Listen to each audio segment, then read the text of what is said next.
فجر کے وقت بیدار ہونا سیکھ لیں بس. میں نہیں کہہ رہا، محبوب کریم صلی اللہ علیہ وسلم نے فرمایا جو آدمی صبح صبح سویرے وقرآن الفجر، فجر کے وقت اٹھتا ہے، قرآن پڑھتا ہے، نماز پڑھ رہا ہے، اس کے قدم قدم پہ برکتیں ہیں. آج عید کا دن ہے، خاص کر نوجوان یہ سوچ رہے ہیں عید کی نماز ہوتی 10 بجے. کیوں بھائی؟ عید کی رات انہوں نے ساری رات پیکج میں گزاری ہے، موبائلوں پہ گزاری ہے، نیٹ اور کیبل پہ گزاری ہے، ڈش پہ گزاری ہے. تو اب فجر کی نماز عید کا ان کو پتہ بھی نہیں ہے، وہ سوئے ہوئے ہیں اور کہہ رہے ہیں مولوی بہت جلدی کرتے ہیں. مرکز توحید میں 6 بجے عید کی نماز ہوئی ہے. میں نے دیکھا ہے تل درنے کی جگہ نہیں تھی.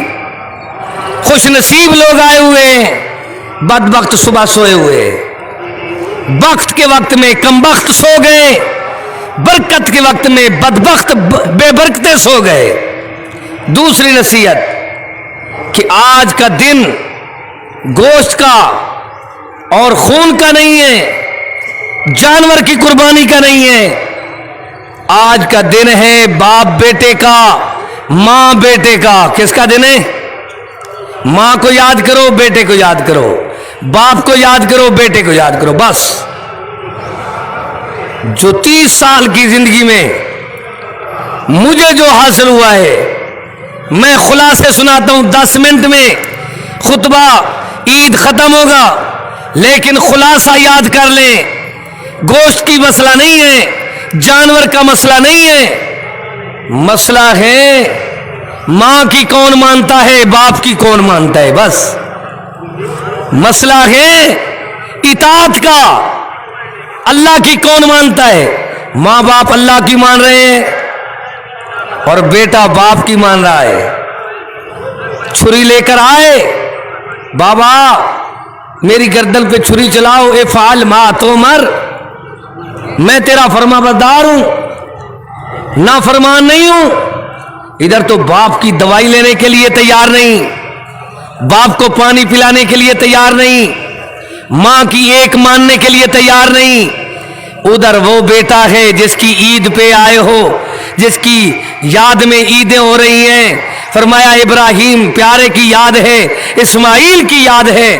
وہ یہ ہے، یہ فیضان نظر تھا یا کہ مکتب کی کرامت، سکھائی کس نے اسماعیل کو آداب فرزندی. دنیا والوں کو سمجھایا یہ آداب فرزندی کون سکھا رہا ہے؟ ذرا دیکھو تو صحیح. بیٹا پاس ہو گیا، اب جب ماں باپ کی مانو گے پھر تمہاری موت تمہارے سے دور رہے گی. تمہارے قتل کرنے والے، مارنے والے، جس موت سے تم ڈر رہے ہو، بیماری، کرونا، لاک ڈاؤن، جن جن چیزوں سے ڈر رہے ہو، وہ ساری چیزیں تمہارے سے دور رہیں گی. کیوں؟ ماں باپ کی مان لو. بس چھری کے نیچے سے کون بچا ہے؟ جس نے ماں باپ کی مانی. کون نہیں بچا؟ سیدنا 35 بلاک کے زیر اہتمام غازی پارک میں مرکز توحید کے طالب علم نے عید کی نماز پڑھائی ہے. کتنی واز کیا ہے؟ آپ کو 3 باتیں سکھائی ہیں. پہلے سکھایا کہ صبح کا اٹھنا برکت ہے. دوسرا سکھایا بڑوں کی ماننے میں موت سے آدمی بچ جاتا ہے، بیماری سے، مشکل سے بچ جاتا ہے. تیسری بات سکھائی اور 3 باتوں پہ خطبہ ختم ہو گیا. اللہ تعالیٰ فرماتے ہیں قل ان صلاتی ونسکی ومحیای ومماتی للہ رب العالمین. سب کچھ اللہ کے لیے کرنا ہے تو قربانی اللہ کے لیے. تو آپ اللہ کے لیے نہیں ہو. جانور کو تو اللہ کے لیے دیکھ رہے ہو، اس کے کان ٹھیک ہو، اس کے سینگ ٹھیک ہو، اس کے دانت ٹھیک ہو. کبھی اپنی حجامت بھی دیکھی ہے؟ تم تو انگریز کی شکل بنا کر پھرتے ہو، کافروں کی، اداکاروں کی، گلوکاروں کی. من تشبہ بقوم فہو منہم. جس کی شکل بنا کر پھرتے ہو قیامت کے دن اس کے ساتھ ہوگے.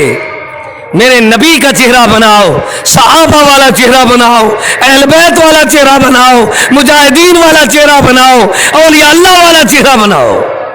اس لیے بتا رہا ہوں، پہلے اپنی غلط حجامت پہ چھری پھیرو کہ جانور کے سینگ دیکھ رہے ہو، کان دیکھ رہے ہو اور اپنی حجامت بھی نہیں دیکھ رہے۔ توبہ کرو، آج توبہ کے لیے آئے ہو کہ جس طرح جانور ٹھیک ہے ہم بھی ٹھیک ہو رہے، بس اس طرح اپنے دل کو دیکھو کہ جانور تو دیکھ رہے ہو لیکن اپنے دل میں یہ نہیں جھانکتے کہ ہم گناہ کتنی کرتے ہیں، حق تلفیے کتنی کرتے ہیں، ناپ تول میں کمی کتنی کرتے ہیں، سود خوری کتنے ہیں۔ بے نماز آدمی اگر توبہ نہیں کرتا تو اس کی قربانی نہیں ہوتی۔ بین العبد والکفر ترک الصلاۃ، شرک سے توبہ کرو، بدعات سے توبہ کرو، بے نمازی سے توبہ کرو۔ اس لیے عید کے میدان میں محبوب نے فرمایا جن عورتوں پہ نماز بھی فرض نہیں وہ بھی عیدگاہ میں جائیں، مسلمانوں کی دعا میں شامل ہوں۔ اس دعا کی بڑی اہمیت ہے، لیکن میری گزارش یہی ہے، پھر آخری اپیل ہے سب بچوں سے، سب بھائیوں سے کہ سب بھائی توبہ کرو گناہوں سے، اپنے گناہوں پہ چھری پھیرو، پھر جانور کی گردن پہ چھری پھیرو۔ یہ نہ ہو جانور کہے اللہ یہ نالائق آدمی خود تو تبدیل نہیں ہوا، میری گردن پہ چھری چلا دی ہے۔ اللہ سے دعا کرتے ہیں اللہ ہماری آج قربانی کا دن قبول فرمائے، اور خصوصی دعا کرنی ہے اپنے وطن کے لیے، مظلوم مسلمانوں کے لیے اور اپنے مسلمانوں کے محافظین کے لیے۔ اللہ ہمارے مسلمانوں کو، اسلام کو، دین کو غلبہ عطا فرما۔ ربنا تقبل منا انک انت السمیع العلیم وتب علینا انک انت التواب الرحیم وآخر دعوانا ان الحمد للہ رب العالمین۔ یا اللہ بہت سے بیمار آئے ہیں، اللہ ہمارے ڈاکٹر صاحب کو صحت دے۔ یا اللہ جتنے لوگ مریض ہیں، جتنے مریض ہیں، دل کے مریض آئے ہیں، فالج کے مریض آئے ہیں، بلڈ پریشر لو اور ہائی کے مریض آئے ہیں، اللہ جو بھی شوگر کے مریض ہیں، جن کے ہم نام نہیں جانتے، ایسی بیماری ہیں، کینسر کے مریض ہیں، یا اللہ یرکان کے مریض ہیں، سب کو صحت عطا فرما۔ اللہ ہم تیری بارگاہ میں آئے ہیں، عید کا میدان ہے، ہم تیری بارگاہ میں رونا سیکھ رہے ہیں، تیری بارگاہ میں درخواست کر رہے ہیں، تجھ سے التجا کر رہے ہیں۔ اللہ الہ العالمین رب العالمین ہم سب کی التجائیں قبول فرما، دعائیں قبول فرما۔ ربنا آتنا فی الدنیا حسنۃ وفی الآخرۃ حسنۃ وقنا عذاب النار۔ اللہ عذاب سے بچا، دنیا آخرت کے مشکلات سے بچا۔